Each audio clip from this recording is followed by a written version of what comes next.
Hello student, આજે આપણે વાત કરીશું organic chemistry chapter number 10 hello alkane અને હેલો એરિન વિશે, કે જે આપણા 12 સાયન્સમાં પાર્ટ બીનું ફર્સ્ટ ચેપ્ટર છે. તો હેલો આલ્કેન વિશે વાત કરીએ. પહેલાં તો આપણને ખબર છે આલ્કેન વિશે આપણે બધા જ જાણીએ છીએ કે આલ્કેન એ શું છે. તો આલ્કેન એ એક હાઇડ્રોકાર્બન છે. કે હાઇડ્રોકાર્બન એટલે શું? હવે તો હાઇડ્રોકાર્બન એટલે એવા સંયોજનો કે જેમાં માત્ર કાર્બન અને હાઇડ્રોજન આવેલા હોય. હવે હાઇડ્રોકાર્બનને આપણે 3 પાર્ટમાં ડિવાઈડ કરેલા છે એના બંધના આધારે, કે જો કાર્બન કાર્બન વચ્ચે એક બંધ હોય તો એને આપણે કહીશું આલ્કેન. જો કાર્બન કાર્બન વચ્ચે દ્વિબંધ હોય તો એને કહીશું આલ્કીન. અને જો કાર્બન કાર્બન વચ્ચે ત્રિબંધ હોય તો એને કહીશું આલ્કાઇન. પણ અહીંયા ફક્ત આપણા ચેપ્ટરમાં આલ્કેન વિશે વાત કરવાની છે. તો આલ્કેન વિશે જાણીએ. તો આલ્કેનનું સામાન્ય સૂત્ર છે CnH2n+2. હવે અહીંયા n બરાબર શું થશે? તો n ઇઝ ઇક્વલ ટુ કાર્બનની સંખ્યા. હું અહીંયા હવે આલ્કેનનો પ્રથમ સભ્યની વાત કરું તો CH4, કે જે મિથેન તરીકે જાણીતો છે. હવે CH4માં અહીંયા કાર્બનની સંખ્યા ફક્ત એક જ છે.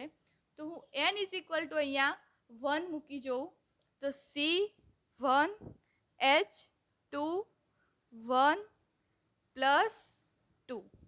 તો CH2+2 તો CH4. અહીંયા આપણને મિથેન મળી ગયો. હવે આપણે વાત કરીશું હેલો આલ્કેનની. આ તો અત્યાર સુધી વાત હતી આલ્કેનની. હવે આલ્કેનને હેલો આલ્કેનમાં કઈ રીતે કન્વર્ટ કરવો એની વાત કરીએ આપણે. તો હેલો એટલે હેલોજન તત્વો કે હેલોજન સમૂહ. કે આપણને ખબર છે કે આવર્ત કોષ્ટકમાં ટોટલ 18 સમૂહ આવેલા છે. એમાંથી સમૂહ 17ના તત્વો કે જે હેલોજન તરીકે ઓળખાય છે. હવે એમાં કયા તત્વો હશે? તો ફ્લોરિન, ક્લોરિન, બ્રોમિન અને આયોડિન.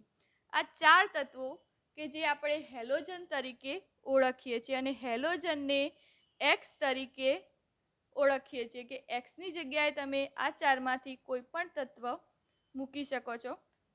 તો હવે હું અહીંયા આલ્કેનનું સ્ટ્રક્ચર ડ્રો કરું છું. અહીંયા મિથેન લઈ લઈએ છીએ આપણે.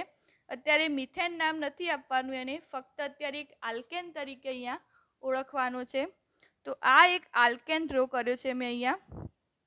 હવે આલ્કેનમાં રહેલા હાઇડ્રોજનમાંથી આ એક હેલો આલ્કેનની ડેફિનેશન ક્લિયર કરું છું અહીંયા તમને, કે આલ્કેનમાં રહેલા હાઇડ્રોજનમાંથી એક હાઇડ્રોજન દૂર થઈ તેની જગ્યાએ એક હેલોજન જોડાવો તેને કહેવાય હેલો આલ્કેન.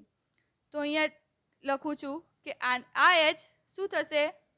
દૂર થશે અને એની જગ્યાએ જોડાશે X. મેં અહીંયા પ્લસની નિશાની કરી છે. તો પ્લસની નિશાની દર્શાવે છે ઉમેરાવું અને માઇનસની નિશાની દર્શાવે છે દૂર થવું. તો અહીંયા આપણને કંઈક આ રીતે સ્ટ્રક્ચર બનશે CH H અને અહીંયા જોડાઈ જશે X.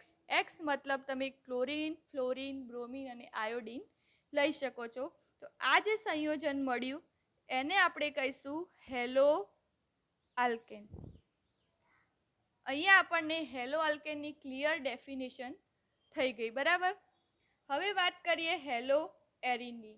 તો હેલો એરિન, એરિન સંયોજનો એટલે બેન્ઝીન સંયોજનો. એરિન સંયોજનો એટલે વલયાકાર સંયોજનો. હવે હું અહીંયા એક બેન્ઝીન રિંગ ડ્રો કરું છું, કે મેં અહીંયા એક બેન્ઝીન રિંગ ડ્રો કરી. હવે બેન્ઝીનનું સૂત્ર આપણને ખબર છે C6H6. હવે જેવું હેલો આલ્કેનમાં હતું એવું જ અહીંયા હેલો એરિનમાં પણ જોવા મળશે.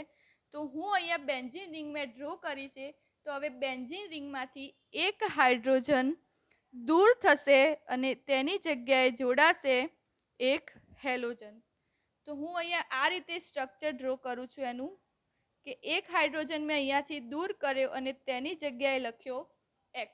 તો આ જે સંયોજન બન્યું એને કહેવાય હેલો એરિન. Hello arene. હવે મેં અહીંયાથી હાઇડ્રોજન દૂર કરી અને અહીંયા એક્સ લગાડ્યો છે, હેલોજન લગાડ્યો છે. તમે ગમે ત્યાંથી હાઇડ્રોજન દૂર કરી અને ત્યાં હેલોજન લગાવી શકો છો. તો અહીંયા આપણી પાઠની બે શબ્દોની ડેફિનેશન ક્લિયર થઈ ગઈ. એક તો હેલો આલ્કેન અને હેલો એરિન. ફરીથી કહી દઉં છું કે આલ્કેનમાં રહેલા હાઇડ્રોજનમાંથી એક હાઇડ્રોજન દૂર થઈ તેની જગ્યાએ હેલોજન જોડાવાની પ્રક્રિયાને કહેવાય હેલો આલ્કેન. અને બેન્ઝીન એટલે કે એરિન સંયોજનોમાં રહેલા હાઇડ્રોજનમાંથી એક હાઇડ્રોજન દૂર થઈ તેના સ્થાને હેલોજન જોડાવાની પ્રક્રિયાને હેલો એરિન સંયોજનો કહેવાય છે. હવે આપણે વાત કરીશું તેના વર્ગીકરણની. તો હેલો આલ્કેન અને હેલો એરિનનું પણ વર્ગીકરણ કરવામાં આવ્યું છે. તેના વર્ગીકરણ વિશે વાત કરી દઈએ આપણે. તો હું અહીંયા પહેલા એનું વર્ગીકરણ પહેલું સ્ટાર્ટ કરું છું. મોનો હેલો આલ્કેન અને એની સાથે લઈ જ લઈએ છીએ આપણે mono hello arene. Mono hello arene. બરાબર. તો મોનોનો મતલબ શું થાય? એક. મોનો મતલબ એક. તો અહીંયા એક સ્ટ્રક્ચર દોરું છું. CCl H અને મેં અહીંયા લખ્યો છે R. હવે હું આની ડેફિનેશન ક્લિયર કરું કે મોનો હેલો આલ્કેન કોને કહેવાય. તો મોનો હેલો આલ્કેન એટલે કે કાર્બન જોડે ફક્ત એક જ હેલોજન જોડાયેલો હોય. કાર્બન જોડે ફક્ત એક જ હેલોજન જોડાયેલો હોય તો તેને આપણે કહીશું મોનો હેલો આલ્કેન. હવે તમે જોઈ શકો છો કે કાર્બન એ બીજા એક કાર્બન સાથે એટલે કે R બરાબર શું થશે અહીંયા? આલ્કાઇલ સમૂહ. આલ્કાઇલ સમૂહમાં તમે કોઈ પણ લઈ શકો છો. આલ્કાઇલ સમૂહ વિશે હવે 12 સાયન્સના સ્ટુડન્ટને ક્લિયર કરવાની જરૂર નથી. તો આલ્કાઇલ સમૂહ હોય તો આપણને ખબર પડી જાય કે કાર્બન જોડે બીજો એક કાર્બન જોડાયેલો હશે. તો જુઓ, આ કાર્બન જોડે બીજો એક કાર્બન જોડાયેલો હોય તો એને આપણે કહીશું પ્રાથમિક. હવે જો હું અહીંયા બે કાર્બન જોડી દઉં, Cl, બીજો એક R અહીંયા મૂકી દઉં તો સ્ટ્રક્ચર કંઈક આ રીતે થશે. તો જો બીજા બે કાર્બન જોડાયા હોય તો એને કહીશું દ્વિતીયક. જો અહીંયા હું બીજો એક વધારે R લખી દઉં, અહીંયા 3 આલ્કાઇલ સમૂહ જોડાયેલા છે તો બીજા 3 કાર્બન હોઈ શકે તો આને આપણે કહીશું તૃતીયક. બરાબર. પ્રાથમિક, દ્વિતીયક અને તૃતીયક. તો કોને કહીશું? તો એક કાર્બન જોડે બીજો એક કાર્બન જોડાયેલો હોય તો એને પ્રાથમિક કહેવાય. એક કાર્બન જોડે બીજા બે કાર્બન જોડાયેલા હોય તો એને કહીશું દ્વિતીયક. એક કાર્બન જોડે બીજા 3 કાર્બન જોડાયેલા હોય તો એને કહીશું તૃતીયક. આ વાત થઈ પ્રાથમિક, દ્વિતીયક અને તૃતીયકની. હવે આપણે એના સંકરણ વિશે વાત કરીશું. સંકરણ એટલે કે હાઇબ્રિડાઇઝેશન, જેને ઇંગ્લિશમાં કહેવાય છે. તો સંકરણ આપણે આવું તો સાંભળ્યું જ હશે, sp3, sp2 અને sp. હવે sp3, sp2 અને sp તમે કઈ રીતે નક્કી કરી શકો છો? શેના આધારે નક્કી કરી શકો છો? તો આ સંકરણ આપણે બંધમાં રહેલા સિગ્મા બંધને આધારે નક્કી કરી શકીએ છીએ. કે જો સિગ્મા બંધ એટલે કે કાર્બન પાસે કોઈ પણ આલ્કેન હોય કે કોઈ પણ બીજું સ્ટ્રક્ચર હોય તો એની જોડે જો 4 સિગ્મા બંધ હોય તો તેનું સંકરણ થશે sp3. એટલે કે 3 કક્ષકો p ની ભરાશે અને એક કક્ષક s ની ભરાશે. એટલે ટોટલ થઈ ગઈ અહીંયા 4 કક્ષકો પૂરી. એ જ રીતે જો 3 સિગ્મા બંધ હોય તો ત્યાં થશે sp2 કે 2 p કક્ષક ભરાય અને એક s કક્ષક ભરાય. એટલે 3 સિગ્મા બંધ આપણા ભરાઈ ગયા. એ જ રીતે જો 2 સિગ્મા બંધ હશે તો ત્યાં સંકરણ જોવા મળશે sp કે એક p કક્ષક અને બીજી છે s કક્ષક. તો આ વાત થઈ આપણા સંકરણની કે sp3, sp2 અને sp. હવે આપણે જોઈશું કે sp3 પ્રકારના મોનો હેલો આલ્કેન. હું અહીંયા લખું છું કે sp3 પ્રકારના મોનો હેલો આલ્કેન. હવે તમે નક્કી કઈ રીતે કરી શકશો કે આ મોનો હેલો આલ્કેન પણ હશે અને sp3 પ્રકારના પણ હશે? તો હું અહીંયા એક સ્ટ્રક્ચર દોરું છું, RCCl H અને H. બરાબર, આ મેં એક સ્ટ્રક્ચર દોર્યું છે. હવે પહેલા આપણે એ નક્કી કરીએ કે આને મોનો હેલો આલ્કેન કઈ રીતે કહીશું. તો આ એક વચ્ચે કાર્બન જોવા મળે છે. આ કાર્બન પાસે ફક્ત એક જ હેલોજન સમૂહ છે. એક જ હેલોજન સમૂહ છે એટલે આપણું ક્લિયર થઈ ગયું કે આને મોનો જ કહેવાય, મોનો હેલો આલ્કેન. હવે આને sp3 પ્રકારના કઈ રીતે કહીશું? તો આપણે જોઈએ છે કે આ કાર્બન છે. હવે આ કાર્બન પાસે કેટલા સિગ્મા બંધ છે? તો આ 1, 2, 3 અને 4. આ 4 સિગ્મા બંધ જોવા મળે છે. મેં આગળ વાત કરી કે 4 સિગ્મા બંધ હોય તો કયું સંકરણ જોવા મળશે? તો sp3 કે 3 p કક્ષકો ભરાય અને એક s કક્ષક ભરાય. તો અહીંયા આપણું ક્લિયર થઈ ગયું કે sp3 પ્રકારના મોનો હેલો આલ્કેન. બરાબર. હવે sp3 પ્રકારના મોનો હેલો આલ્કેનમાં પણ એને બે વિભાગમાં ડિવાઈડ કરવામાં આવ્યા છે. એક તો છે એલાઇલિક મોનો હેલો આલ્કેન અને બીજો છે બેન્ઝાઇલિક મોનો હેલો એરિન. હવે આપણે આમાં નક્કી કરવાનું છે કે એમાં sp3 સંકરણ કઈ રીતે હશે, કઈ રીતે એને sp3 પ્રકારના મોનો હેલો આલ્કેન કહેવામાં આવશે. તો પહેલા વાત કરું હું એલાઇલિકની. બે પાર્ટમાં ડિવાઈડ કર્યા છે sp3 પ્રકારના. આ sp3 પ્રકારના છે. તો sp3 માં હું પહેલું લઈ લઉં એલાઇલિક મોનો હેલો આલ્કેન. તો કોને કહીશું આપણે એલાઇલિક મોનો હેલો આલ્કેન? કે એવો કાર્બન કે જેની પાસે એક હેલોજન જોડાયેલું હોય. હવે હું હેલોજનની જગ્યાએ મેં અહીંયા Cl લીધો છે. કે એવો કાર્બન કે જેની પાસે એક હેલોજન સમૂહ જોડાયેલો છે. એ કાર્બનના તરત પછીના કાર્બન પાસે દ્વિબંધ હોય. ફરીથી એકવાર કહી દઉં કે એવો કાર્બન કે જેની પાસે એક હેલોજન સમૂહ જોડાયેલો છે, એ કાર્બનના તરત પછીના કાર્બન પાસે દ્વિબંધ હોય તો તેને કહેવામાં આવશે એલાઇલિક મોનો હેલો આલ્કેન. હવે હું અહીંયા કાર્બનની વેલેન્સી કમ્પ્લીટ કરી દઉં. આપણને ખબર છે કે કાર્બનની વેલેન્સી 4 છે. તો અહીંયા જોઈ શકીએ છીએ કે કાર્બન પાસે હજુ તો અહીંયા 2 જ હાઇડ્રોજન છે. તો બીજા 2 હાઇડ્રોજન હું અહીંયા એડ કરી દઉં. અહીંયા 3 છે તો બીજો 1 હાઇડ્રોજન અહીંયા એડ કરી દઉં. અહીંયા 2 જ છે તો હું અહીંયા બીજા 2 હાઇડ્રોજન એડ કરી દઉં છું. તો ફરીથી એકવાર એલાઇલિકની ડેફિનેશન ક્લિયર કરી દઉં કે એવો કાર્બન કે જેની પાસે એક હેલોજન છે, એ હેલોજનના કાર્બન પાસેના તરત પછીના કાર્બન પાસે દ્વિબંધ હોય. હેલોજનવાળા કાર્બન પછીના કાર્બન પાસે દ્વિબંધ હોય તો એને એલાઇલિક મોનો હેલો આલ્કેન કહેવાય. હવે આપણે અહીંયા નક્કી થઈ ગયું કે એલાઇલિક મોનો હેલો આલ્કેન તો કહેવાય, પણ એ sp3 પ્રકારનું કઈ રીતે કહેવાશે?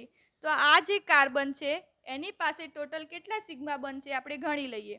તો આ 1, 2, 3 અને 4.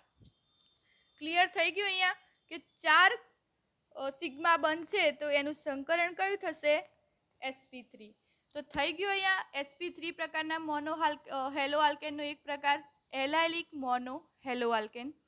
જુઓ, એવો કાર્બન કે જેની પાસે એક હેલોજન સમૂહ જોડાયેલો હોય, એવા કાર્બનના તરત પછીના કાર્બન પાસે દ્વિબંધ હોય તો તેવા કાર્બનને એલાઇલિક મોનો હેલો આલ્કેન કહેવાય. અને એનું સંકરણ કયું હશે?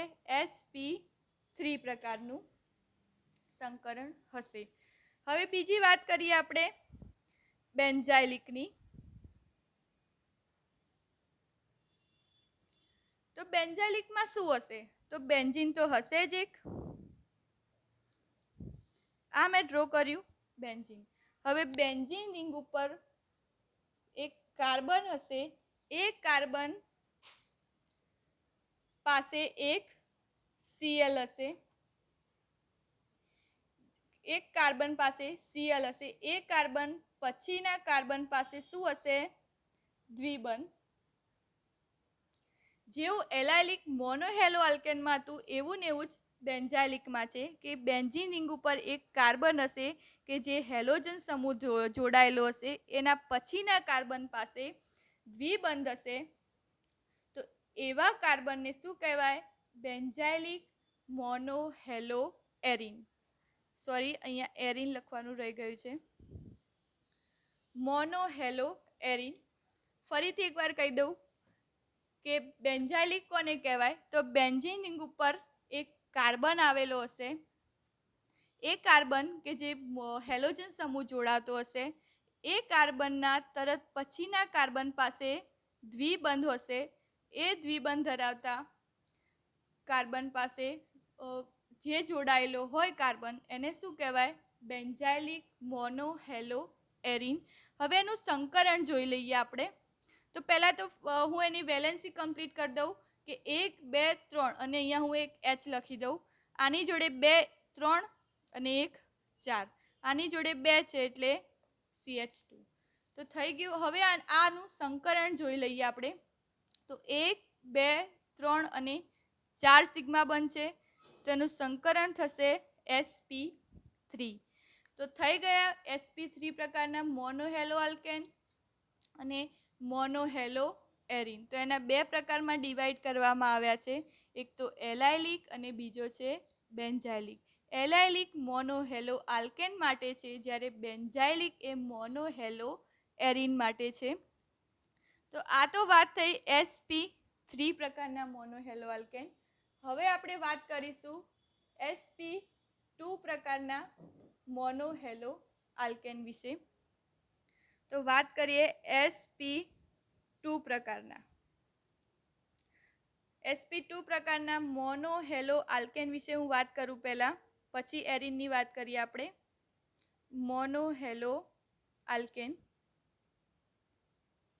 તો sp2 પ્રકારના મોનોહેલો આલ્કેનમાં એનો પાર્ટ છે એક તો વિનાઇલિક મોનોહેલો આલ્કેન અને અહીંયા બાજુમાં જ લખી દઉં છું મોનોહેલો એરીન. મોનોહેલો એરીનમાં છે એરાઇલ હેલાઇડ. વિનાઇલિકની વાત કરીએ આપણે પહેલા. તો વિનાઇલિકમાં હું લઈ લઉં કે મેં જ્યારે એલાઇલિકમાં વાત કરી હતી કે એવો કાર્બન કે જે હેલોજન સમૂહ ધરાવતો હોય એના તરત પછીના કાર્બન પાસે દ્વિબંધ હોય. તો અહીંયા શું થશે? વિનાઇલિકમાં શું થશે કે એવો કાર્બન કે જે હેલોજન સમૂહ ધરાવે છે એ જ કાર્બન શું ધરાવશે? દ્વિબંધ. જે કાર્બન હેલોજન સમૂહ ધરાવે છે એ જ કાર્બન શું ધરાવે છે? દ્વિબંધ ધરાવે છે. તો આવા કાર્બનને કહીશું વિનાઇલિક મોનોહેલો આલ્કેન. હવે હું અહીંયા આની કાર્બનની વેલેન્સી કમ્પ્લીટ કરી દઉં H2. બરાબર. તો અહીંયા વેલેન્સી કમ્પ્લીટ કરી દીધી. હવે અહીંયા વાત કરીશું કે sp2 પ્રકારના કઈ રીતે હોઈ શકે. તો આપણે એની સંકરણ જોઈ લઈએ કે જુઓ અહીંયા હવે આપણને ખબર છે કે અહીંયા ડબલ બોન્ડ હોય ત્યારે એક એમાં સિગ્મા બંધ હોય અને એક પાઈ બંધ હોય. તો કઈ રીતે હવે અહીંયા સિગ્મા બંધ કેટલા જોવા મળશે? તો એક સિગ્મા બંધ 1, 2 અને 3. થઈ ગયા આપણા 3 સિગ્મા બંધ. જો 3 સિગ્મા બંધ હોય તો મેં આગળ વાત કરી તો એનું સંકરણ શું થશે? sp2. ફરીથી વિનાઇલિકની ડેફિનેશન ક્લિયર કરું કે એવો કાર્બન કે જે હેલોજન સમૂહ ધરાવે છે એ જ કાર્બન દ્વિબંધ પણ ધરાવે છે. એવો કાર્બન કે જે હેલોજન સમૂહ ધરાવે છે એ જ કાર્બન દ્વિબંધ પણ ધરાવે છે. તો એવા કાર્બનને કહીશું વિનાઇલિક મોનોહેલો આલ્કેન. એનું સંકરણ કયું જોવા મળશે? sp2. કારણ શું એનું? કે એમાં 3 સિગ્મા બંધ આવેલા છે અને એક પાઈ બંધ આવેલો છે. પાઈ બંધ આપણે સંકરણમાં ગણતા નથી. તો અહીંયા sp2 પ્રકારના મોનો હેલો આલ્કેનની ડેફિનેશનમાં વિનાઇલિકની ડેફિનેશન ક્લિયર થઈ ગઈ. હવે sp2 પ્રકારના મોનો હેલો એરિન વિશે વાત કરીશું આપણે. એમાં છે એરાઇલ હેલાઇડ. તો અહીંયા એરિન હોય એટલે આપણને ખબર છે કે બેન્ઝીન રિંગ તો હોય જ. તો મેં અહીંયા એક બેન્ઝીન રિંગ ડ્રો કરી દીધી. હવે બેન્ઝીન રિંગ ડ્રો કરી, હવે હું કંઈક દ્વિબંધવાળી બેન્ઝીન રિંગ ડ્રો કરું એટલે તમને વધારે ખ્યાલ આવશે કે આપણે બીજી રીતે આ રીતે પણ બેન્ઝીન રિંગ ડ્રો કરી શકીએ છીએ. તો આ બેન્ઝીન રિંગ ડ્રો કરી, તો બેન્ઝીન રિંગ ઉપર આવેલો અહીંયા કાર્બન આવેલો હશે. તો બેન્ઝીન રિંગ ઉપર આવેલો કાર્બન કે જે શું ધરાવે છે? હેલોજન ધરાવે છે. તો મતલબ તો એ જ થયો ને કે એવો કાર્બન કે જે હેલોજન પણ ધરાવે છે અને દ્વિબંધ પણ ધરાવે છે. તો એને શું કહીશું? Aryl halide. ફરીથી ક્લિયર કરી દઉં કે બેન્ઝીન રિંગ ઉપર આવેલો કાર્બન કે જે હેલોજન પણ ધરાવે છે અને દ્વિબંધ પણ ધરાવે છે, તો આવા કાર્બનને કહીશું એરાઇલ હેલાઇડ. અહીંયા આપણી બે ડેફિનેશન ક્લિયર થઈ ગઈ, વિનાઇલિક અને એરાઇલ હેલાઇડ. હવે આનું સંકરણ જોઈશું કે આમાં કઈ રીતે sp2 થશે. તો મેં હમણાં વાત કરી કે એક પાઈ બંધ હોય અને એક સિગ્મા બંધ હોય. આ એક સિગ્મા બંધ, આ એક સિગ્મા બંધ. ટોટલ કેટલા સિગ્મા બંધ થયા? અહીંયા 3. તો એનું સંકરણ શું થશે? sp2. અહીંયા આપણી ડેફિનેશન ક્લિયર થઈ ગઈ. વર્ગીકરણ અહીંયા ક્લિયર થઈ ગયું. વર્ગીકરણમાં આપણે જોયું કે sp3 પ્રકારના મોનોહેલો આલ્કેન અને sp2 પ્રકારના મોનોહેલો આલ્કેન. sp2 પ્રકારના મોનોહેલો આલ્કેનમાં હતું એલાઇલિક અને sp3 પ્રકારના મોનોહેલો આલ્કેનમાં હતું એલાઇલિક મોનોહેલો આલ્કેન અને sp3 પ્રકારના મોનોહેલો એરિનમાં હતું બેન્ઝાઇલિક મોનો એરિન. બરાબર. હવે sp2 ની વાત કરીએ તો મોનોહેલો આલ્કેનમાં હતું વિનાઇલિક અને મોનોહેલો એરિનમાં હતું એરાઇલ હેલાઇડ. તો આ થઈ મોનોહેલો આલ્કેનના વર્ગીકરણની વાત. હવે આપણે સાંભળ્યું છે મોનો એટલે એક. મેં અહીંયા કીધું કે મોનો એટલે એક, ડા એટલે 2 અને ટ્રા એટલે 3. તો અહીંયા આપણને ખબર છે કે જો મેં વાત કરી કે જો કાર્બન જોડે એક જ હેલોજન જોડાયેલો હોય, આ એક જ હેલોજન જોડાયેલો હોય તો એને શું કહીશું? મોનોહેલો આલ્કેન. હવે હું અહીંયા 2 હેલોજન જોડી દઉં, અહીંયા બી Cl જોડું, અહીંયા બી Cl જોડું, R અને અહીંયા H, તો આને શું કહીશું? ડાય.